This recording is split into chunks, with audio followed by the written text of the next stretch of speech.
അതിൻ്റെ ഒരു മാർക്കും റാങ്കും ഒക്കെ വെച്ചിട്ട് ഇപ്പം കിട്ടിയ ഐസർ കൊൽക്കത്തേനെക്കാട്ടിലും വേറെയും ഓപ്ഷൻസ് കിട്ടുമായിരുന്നു.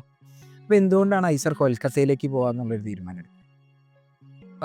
ഫസ്റ്റ് ഓഫ് ഓൾ ഞാൻ ഫസ്റ്റിന് സാറിൻ്റെ കൂടെ കണക്ഷനിൽ കൂടെ തന്നെ ഐസർ കാരണം എനിക്ക് മെയിൻ കൺഫ്യൂഷൻ മൊഹാലിയും കൊൽക്കത്തയും, അതിൽ നിന്ന് ഏതാണ് ബയോളജിക്ക് വേണ്ടിയിട്ട് നല്ലതെന്ന്. കാരണം ഇതിൻ്റെ ഇടയിൽ തന്നെ ഇത് കോച്ചിങ്ങിന് എടുക്കുന്നതിൻ്റെ ഇടയിൽ എനിക്കൊരു ഇതുണ്ടായിരുന്നു, ഫിസിക്സ് വേണ്ട, ബയോളജി, സോ ഓബിയസ്ലി ബയോടെക്നോളജി ആ ഭാഗം പഠിക്കുമ്പോൾ ഒരു ഇൻട്രസ്റ്റ് ഇനിയും കൂടി വന്നിട്ടുണ്ടായിരുന്നു. അതായത് സ്കൂളിൽ പഠിക്കുന്ന സമയത്ത് ഫിസിക്സ് ആയിരുന്നു ഇഷ്ടം, പിന്നെ ഐസറിന് വേണ്ടി പ്രിപ്പയർ ചെയ്ത സമയത്ത് മനസ്സിലായി ബയോളജിയാണ് കുറച്ചും കൂടി ഇൻട്രസ്റ്റിംഗ് ആയിരുന്നു. കാരണം ഞാൻ പഠിക്കുന്നതിൻ്റെ ഇടയിൽ കുറച്ച് ടെക്സ്റ്റ് ബുക്സ് വായിക്കാറുണ്ടായിരുന്നു, കോളേജ് ലെവൽ ടെക്സ്റ്റ് ബുക്സ് ബയോളജിക്ക് വേണ്ടിയിട്ട്. അപ്പോൾ അതിൻ്റെ ഒരു ഇതിൽ ഇൻട്രസ്റ്റ് കൂടി വന്ന് ബയോളജിനെ കുറിച്ച് കൂടുതൽ അറിയാൻ ആ ടെക്സ്റ്റ് ബുക്സിൽ